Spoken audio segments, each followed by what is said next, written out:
Hi, this is Andrew. And this is Kristy. This is episode 8 of Gone Mental. Yeah, Gone Mental. We have to change the name, that's right. We're going to talk about weight gain and medication and body image. Kristy, would you like to start?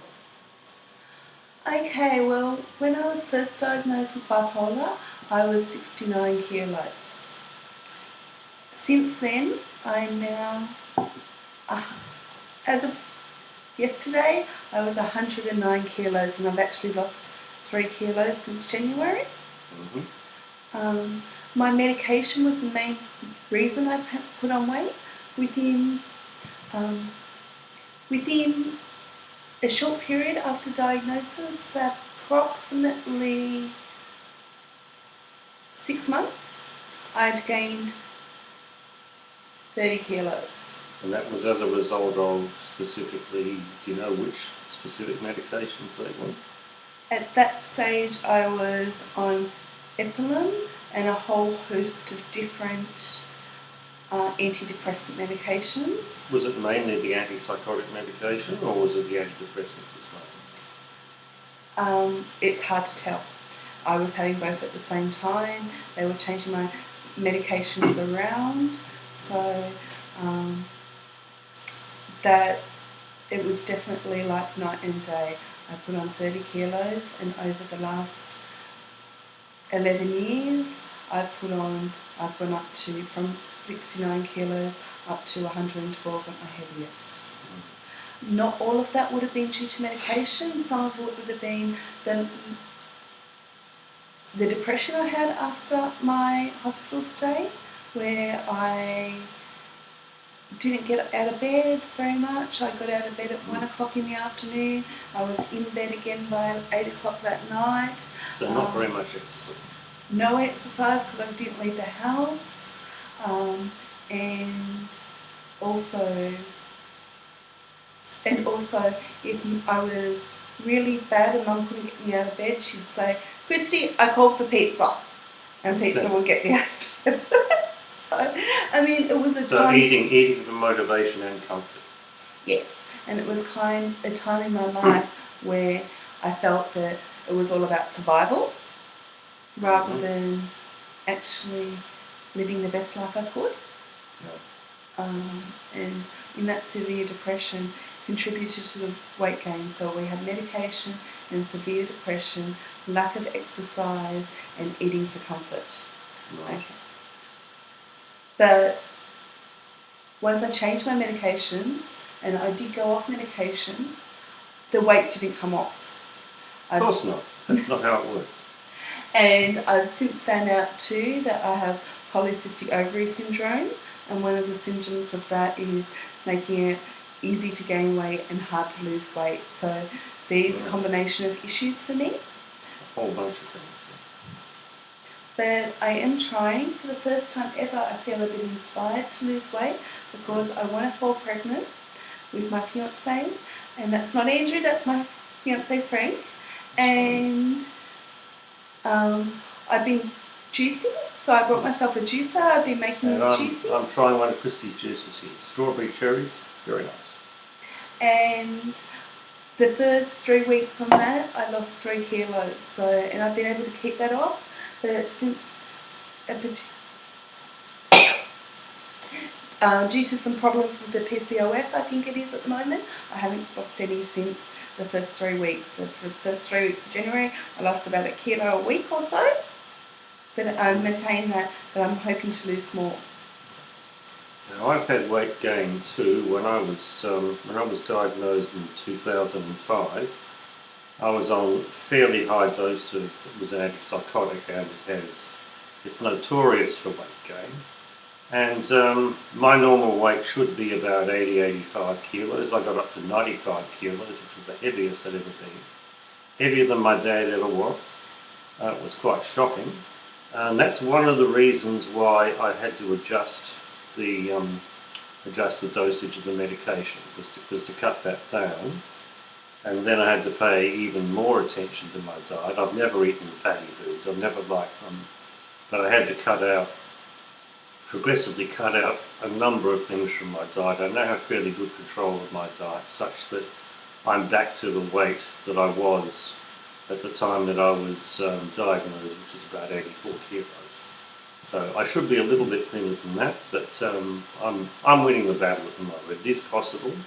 I'm quite disciplined. I'm very careful about what I eat. I prepare most of my own food. So yeah, body image is less of a problem for me. It's a very big problem for Kristy though. She's even been stressing about camera angles for this video. I didn't want to look fat on camera. We moved the camera forward, and Kristy said, no, that's it. So we moved it backwards, and I said, no, we look too small. This took us ages, viewers, just to work out.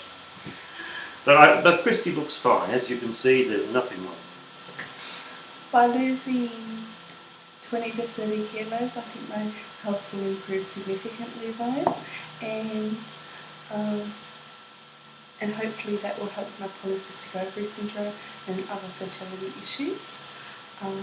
But body image was and is still a big issue for me because when I was younger I had the advantage of thin privilege. I didn't even know what thin privilege was. I didn't know that people opened the door to me more often. Yeah. When I was about... Hey, I was skinny as a kid and no one ever opened doors for me. So I've got thin jealousy, man. When I was like 20, I hardly ever waited on a line for a soft drink because the men would just get out of my way and I didn't notice. Gee. I've got a powerful woman here. It is my lived experience that I didn't know I was being treated better because I was skinny. But I found out once I put on weight that I was significantly treated better because I was skinny. It was wonderful to be able to go into any shop and pick up any outfit and never have to ask, do you make this in a size larger? Or being told by a shop assistant, we don't sell anything in your size. It's not exactly a customer retention strategy, is it? It was very insulting recently when it happened to me in Penrith in a lingerie store. I felt like they were saying... In a what shop? Lingerie. A lingerie, right. Yeah. Store. I felt like they were saying, well, fat girls shouldn't be having sex. That's how it felt to me because... Well, they certainly do around here. Well, they were... In Penrith, they were selling a lot of stuff to do with lingerie and that was their main range except some books on sex. But they actually told me that nothing in the shop would fit me. So found that very upsetting. I think that I want to be skinny because I want to be healthy, but we can't deny that in this society you're treated better if you're skinny, as I said, skinny privilege. Weight gain. I think weight gain with medication is particularly an issue for many medications, psychoactive medications, particularly antipsychotics, have weight gain as a side effect. Very well documented. And doctors don't always acknowledge this. I know that psychiatric nurse who told me we're told never to let our consumers know that they're going to put on weight with their medication because otherwise they might not take the medication. One more reason to not be medication compliant. Yes, compliant means you're behaving the way other people would like you to. So I think it's a really bad issue for young women who want to get help because... Yeah, here, take these pills and get 30 kilos fatter. That's really going to motivate you, isn't it? Yeah, and weight gain itself can be the cause of depression. So it can be a vicious cycle. What we're not talking about in this video, because neither one of us have a lot of lived experience of it, well, any lived experience of it, is eating disorders that include anorexia, bulimia, or binge eating as well. I do eat more than I should, but I don't think that I come under the category of binge eater. So another factor with medication and weight gain is it can make you bloody hungry. I've seen people hoeing into huge amounts of food that they feel even guilty or embarrassed about. where I do volunteer work at Embark Cottage. So it can be habit too. Once you got into the habit of eating stuff, you can just keep going. Yeah, it's like anything. Once you start developing bad habits, and those bad habits might be because of your illness, it's very hard to change those habits. Yeah, and people with severe mental illnesses often get into very bad habits, like eating badly, skipping meals to try to lose weight, whereas that's actually a very good way of gaining weight because you're hungry more often. We might even do a separate video on that one. I think too, I have, and I know a lot of other consumers who have a Coca-Cola problem. Yes, this is something I couldn't believe. I used to do, as part of my student placement, I was sent to a day-to-day living centre once a week for the schizophrenia fellowship, where you didn't have to have schizophrenia. There was people from any mental illness to go along and be in a situation where they could chat with people and be friendly and do activities and stuff. I was amazed, first of all, nearly everyone smoked, and I was absolutely disgusted with that. But the second big issue was Coke addiction. Nearly everyone there was addicted to Coca-Cola. And I was just gobsmacked by this. For me, I've actually used Coca-Cola both as it is an addiction for me that I'm trying to wean down at least. And I've used it deliberately though, when I had to get up for volunteer work and I had to leave the house at 8 o'clock in the morning. By the time I got to volunteer work in town, I'd often had 3 600ml bottles of Coke. What? Caffeine is a great drug. 2 litres of Coke? And that would just be the start of my day if I was really tired. Oh my God. I think I'm putting Andrew into heart failure here. Yes, you're putting me into stress. I'm so sorry. 2 litres of Coke. And just to start the day. Oh, hell. My partner who has I don't like Coke, by the way, just in case there's any. My partner who has depression, even before he was diagnosed, would drink huge amounts of Coke. He nearly killed our acupuncturist the other day when he told her how much. This is a testament to the success of the most successful marketing operation the world has ever seen. And it hits people with mental illness particularly hard because it's another habit that you get into. It's very hard to get out of, and of course it is not good for a diet. It's also, I think, the big factor in that is that they add caffeine, and if you've got a sweet tooth and you don't like coffee, other people can get away with coffee with heaps of sugar. That's a coffee substitute. It's a coffee substitute. I think you can tell viewers that we're very unlikely to get sponsorship from Coca-Cola for these videos. Thanks to Andrew. Absolutely. Coke, I'm your biggest fan. Okay, send us free bottles. Coke addict, come on, it needs to cut down. I am cutting down. I'm cutting down severely because I want to lose weight to increase my fertility. I also want to lose weight to improve my health. I'm very lucky that one thing that I think has helped me in this regard is I have a supportive partner who doesn't care what I weigh as long as I'm healthy and happy. And not everybody is that lucky. I know that there's a stigma with weight gain that almost implies that you don't have the right to have a love life if you have overweight or even exist. I mean, I've read things where people say that people should be charged extra on planes, and that has happened.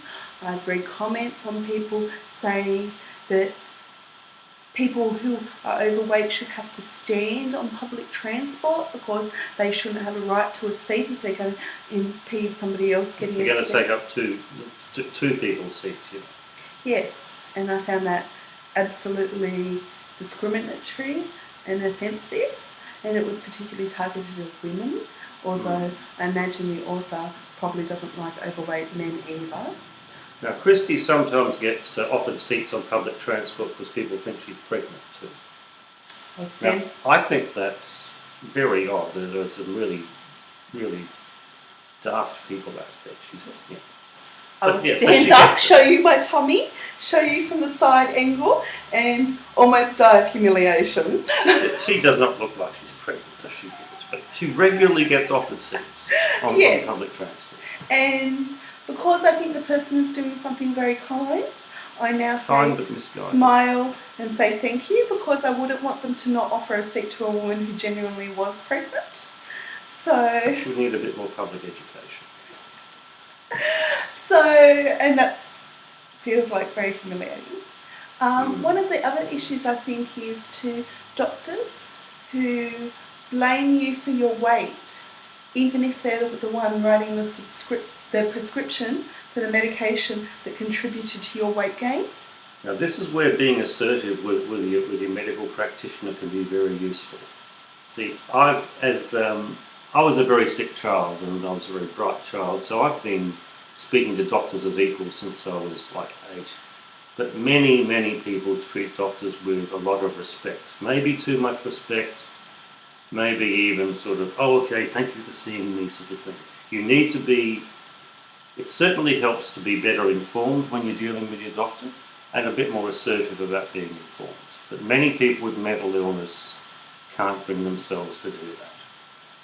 I think And that's a great shame. what Andrew's talking about is sort of a reverence that some doctors get, whether it's deserved or not. For some it isn't. Yeah. Mm. My doctor has never weight shamed me, my GP, who I have a very good relationship with. But one time he said to me, Kristy, you do need to lose weight. And I said, I know that, doctor, but I'm now on Seroquel. The average weight gain on Seroquel is 40 to 80 kilos, according to the literature, and I've put on 4 kilos. I think that I'm doing well not putting on more weight. You're fighting the trend. And since then he hasn't said anything to me about my weight. I know that other people have had problems with obstetrician and gynecologists where they've been shamed for being overweight. Stories where people haven't gone to the doctor because they fear being patronised or told it's only a weight problem. Get a bit more assertive if you can. Get a bit more informed if you can. And It'll it's only not help. easy. It can be very hard for some people. That's right. And Maybe we should do a separate video on how to be more assertive with doctors. We could go for hours. I think we better tie this one up. I do too. We could probably talk forever on this subject, but I think it's a subject that too many people don't talk about. Yes. Stay tuned for further episodes and give us your feedback. Let us know. There's many things you could talk about in this episode. Okay. Thank you. Bye. Now, time to find the off button, which is here.